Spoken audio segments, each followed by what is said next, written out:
বড়সড় স্বস্তি পেলেন অভিনেতা এবং সাংসদ দেব।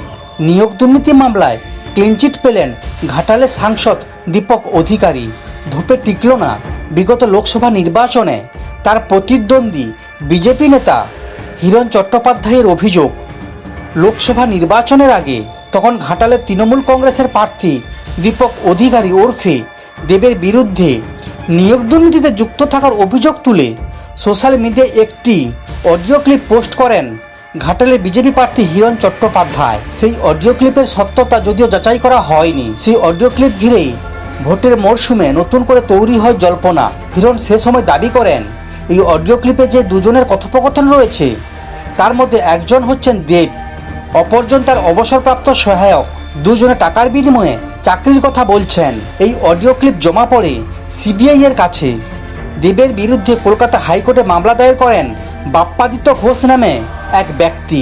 সেই প্রেক্ষিতে কলকাতা হাইকোর্টের বিচারপতি অমৃতা সিনহা নির্দেশ দেন দেবের বিরুদ্ধে ওই অডিওকে কেন্দ্র করে সিবিআইয়ের কাছে যে অভিযোগ এসেছে সেটা নিয়ে অবস্থান জানাতে হবে কেন্দ্রের তদন্তকারী সংস্থার আধিকারিকদের। সিবিআই চাইলে ওই বিষয়টি খতিয়ে দেখে সংক্ষিপ্ত রিপোর্ট দিতে পারে বলেও জানিয়েছেন তিনি। সেই সংক্রান্ত রিপোর্ট দিল সিবিআই। আদালতকে জানিয়ে দিল দেবকে জড়িয়ে যে অভিযোগ উঠেছে তা ভিত্তিহীন। সিবিআই ভাইরাল অডিও নিয়ে তদন্ত এগোতে চায় না।